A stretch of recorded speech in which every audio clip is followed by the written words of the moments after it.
예, 어제 말씀에서 그 유명한 엘리야의 승천 사건을 우리가 살펴보았습니다. 죽음을 맛보지 않고 산채로 하늘의 불말과 불수레를 하나님께서 동원해서 엘리야를 회오리바람 가운데 하늘로 데려가시는 놀라운 광경을 엘리사가 똑똑히 지켜보았죠. 그 전에 중요한 것은 그가 스승 엘리야의 그 영역을 전수받기 위해서 포기하지 않고 길갈에서 베델로, 베델에서 여리고로, 여리고에서 요단강까지 계속 끝까지 쫓아갔다는 것입니다. 그 엘리야가 내가 내게 무엇을 해주길 원하느냐? 당신의 성령이 하시는 역사가 내게 갑절이나 있기를 원합니다. 네. 한글 개역 번역에는 갑절의 영감을 내게 주십시오. 갑절의 영감, 갑절의 성령의 역사를 사모합니다. 그래서 이 성경에 나오는 하나님 쓰신 인물들의 공통점 중에 하나는 이 하나님의 은혜와 축복과 능력을 간절하게 사모했다는 거죠. 대표적인 인물이 야곱이죠. 야곱은 비록 약삭 빠르고 교활하고 욕심 많은, 참 허물이 많은, 인간적으로 약점이 많은 사람이지만 그가 그 장자권 속에 감춰진 하나님의 축복의 비밀을 알고 그 축복을 받기 위해서 무진애를 쓰고 사모했던 것을 볼 수 있습니다. 그래서 하나님께서 인간적으로 볼 때는 에서가 더 남자답고 듬직하고 어떻게 보면 매력 있는 인물처럼 보이는데 에서를 버리시고 야곱을 선택하십니다. 왜냐하면 에서는 장자권을 팥주광으로서 팔아버릴 정도로 하나님의 축복의 소중함을 모르고 히브리서에 보면 그를 망령된 자라고 부르고 있습니다. 망령된 자. 육적인 사람. 영적 세계를 모르는 사람.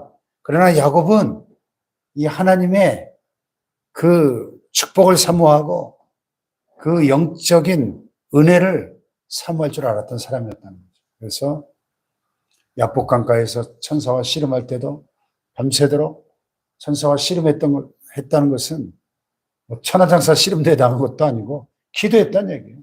밤새도록 천사와 씨름하며 목숨을 건 기도를 한 거죠.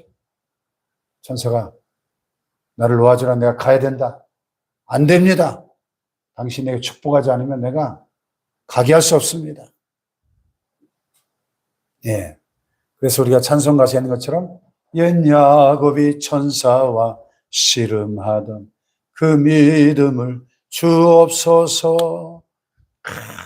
천사와 씨름하는 간절함과 사모함이 하나님을 감동시키고 야곱에서 이스라엘로 이름이 바뀌며 그의 운명이 바뀌는 이스라엘 민족의 조상이 되는 축복을 받는 줄로 믿습니다. 할렐루야. 사모해야 돼요. 사모해야 돼요. 솔로몬도 왕이 되자마자 1000번제를 하나님 앞에 드리면서 간절히 기도할 때 하나님이 꿈에 나타나서 내가 내게 무엇을 해줄꼬? 내게 이 많은 백성을 다스릴 수 있는 지혜를 주세요. 지혜. 지혜를 구할 때 하나님이 기뻐하시며 지혜뿐만 아니라 부귀영화, 장수공명까지 보너스로 주신 것을 볼 수 있습니다. 오늘 엘리야와 엘리사 이야기에서도 오늘 이 시대에 우리가 갑절의 영감, 갑절의 성령의 능력, 갑절의 성령의 은사, 그 소중함을 깨닫고 야곱처럼 솔로몬처럼 간절하게 사모하며 구할 때 반드시 주실 줄로 믿습니다. 할렐루야. 은혜 구한 내게 은혜의 주님, 은사 원한 내게 은사의 주님, 신유 구한 내게 신유의 주님, 나의 마음속에 지금 오셨네. 할렐루야. 은혜를 구하면 은혜를 주시고, 은사를 원하면 은사 주시고, 신유를 구하면 신유를 주시고, 할렐루야. 구하는 자에게 주셔요. 그래서 기도라고 하는 것은 예수님께서 세 개의 동사로 기도를 정의하셨죠. 구하라, 찾으라, 두드리라. 기도가 뭐예요? 구하는 것입니다. 더 적극적으로 찾는 것입니다. 더 적극적으로 두드리는 것입니다. 구하고 찾고 두드릴 때 주실 줄로 믿습니다. 예. 그래서 엘리야에게 갑절의 영감을 구했던 그 엘리사의 기도가 바로 응답되죠.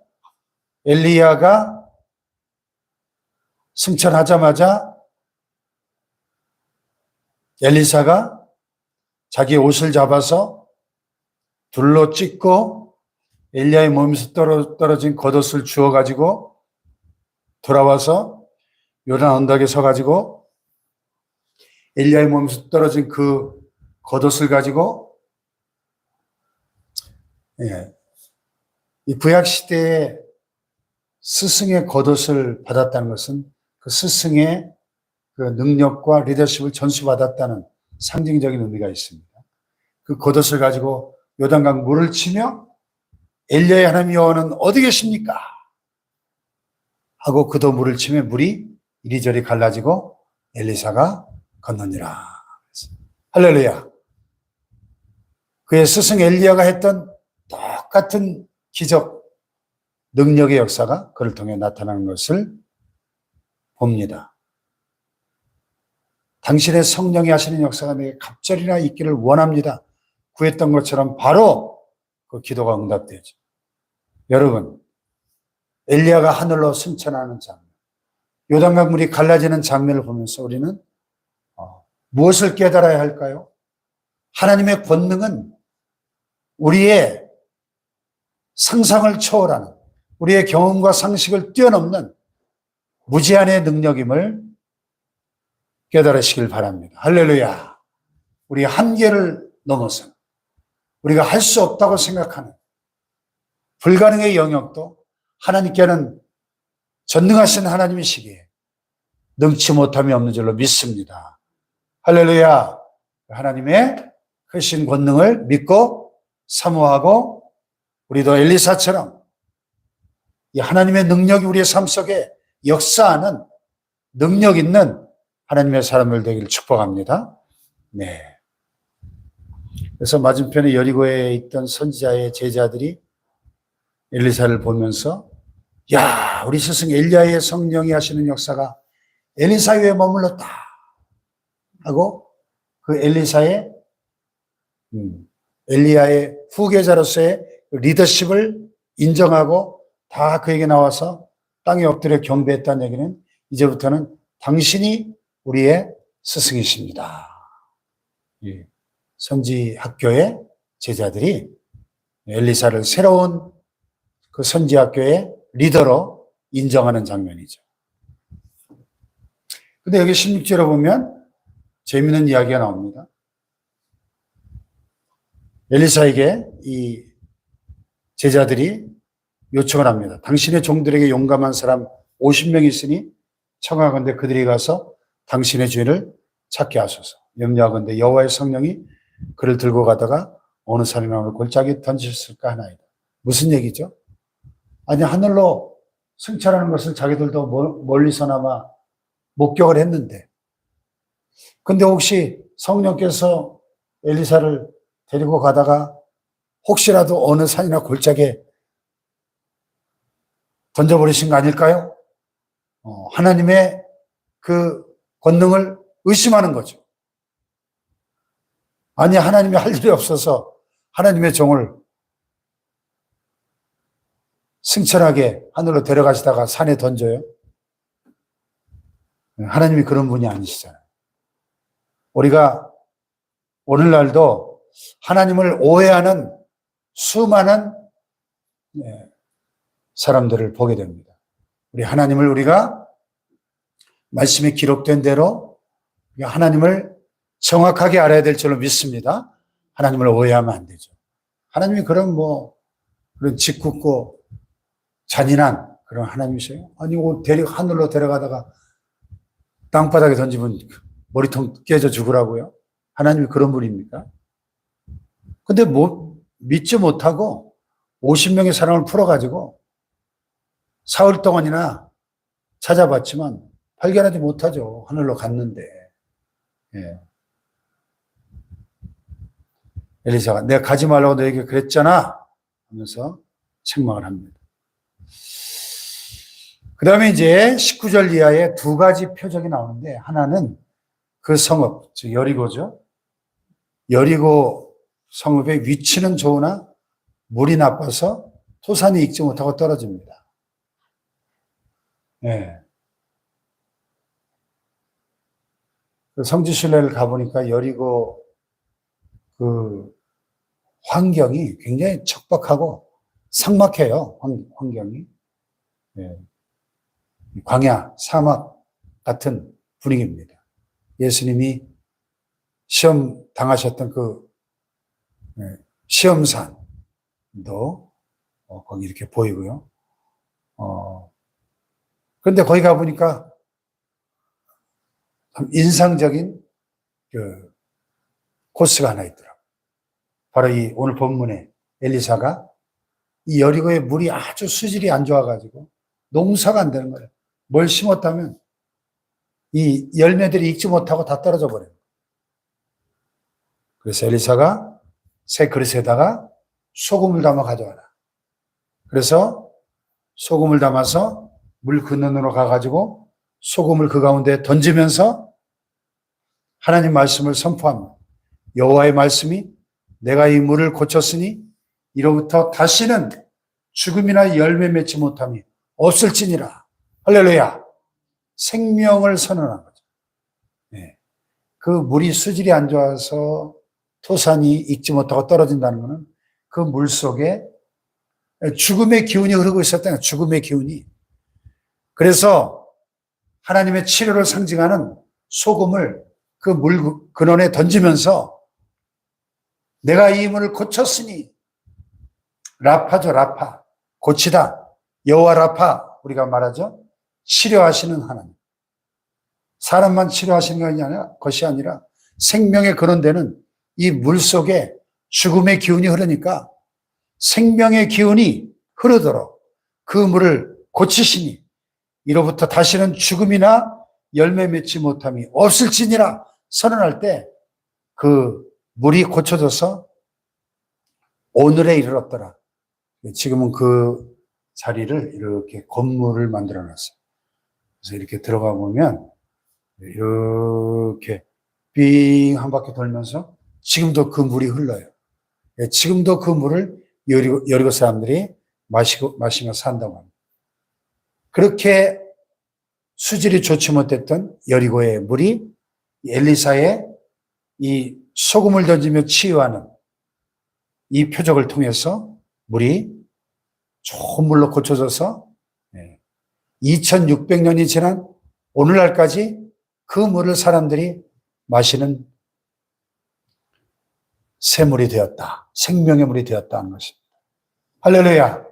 오늘도 우리의 삶 속에 이 하나님의 여호와 라파 치유의 역사가 임할 때 우리의 개인과 가정과 우리 삶 속에 흐르고 있는 죽음의 기운이 사라지고 생명의 역사, 치유의 역사가 우리의 삶 속에도 나타나게 될 줄로 믿습니다. 할렐루야. 예.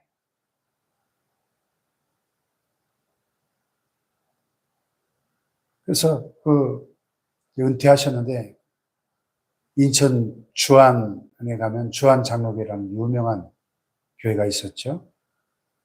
큰 교회인데 나경일 목사님 간증을 들어보면은 그분이 그 오래된 침체된 전통교회 오셔가지고 이 어느 날 기도하는데 하나님께서 환상 가운데 그 교회를 부흥하지 못하게 꽈리를 틀고 있는 큰 구렁이가 이 강단에 그걸 뭐라 그러죠? 뱀이. 예. 또아리를 틀고 있는 그런 환상을 보이셔가지고 그 뱀의 머리를 박살내고 그 뱀과 싸워서 이기는 그런 환상을 보여주시고 영적 전쟁의 승리죠. 그 일 이후에 교회가 부흥되기 시작하고 그 교회 안에 교회를 부흥하지 못하게 가로막고 있던 그런 사탄의 세력들이 떠나가면서 교회가 크게 부흥되고 하나님의 많은 기사와 표적이 나타나고 특별 새벽 기도를 하면은 그분의 주특기 중에 하나가 여러분 가운데 아이를 낳지 못하는 불임증이 결혼한 지 뭐 3년짜리, 5년짜리 이런 거 말고 적어도 7년, 10년 넘었는데 아이를 낳지 못하는 분들 다 나오세요. 그럼 뭐 우르르 나온대. 아이 낳지 못하는 그 여자 성도들이 안수하면 1년 안에 다 임신하는 거예요. 생명 역사죠. 아이를 낳지 못한다는 것은 그 생명 역사를 가로막고 있는 죽음의 영이 지배하고 있는 거잖아요. 그래서 안수할 때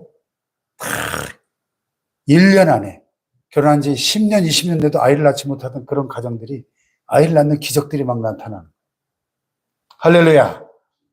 여러분 오늘 우리 교회 안에도 또 여러분의 가정과 자녀들의 삶 속에도 이런 하나님의 생명과 치유의 역사가 나타나서 하나님께 영광 돌릴 수 있기를 주님의 이름으로 축복합니다.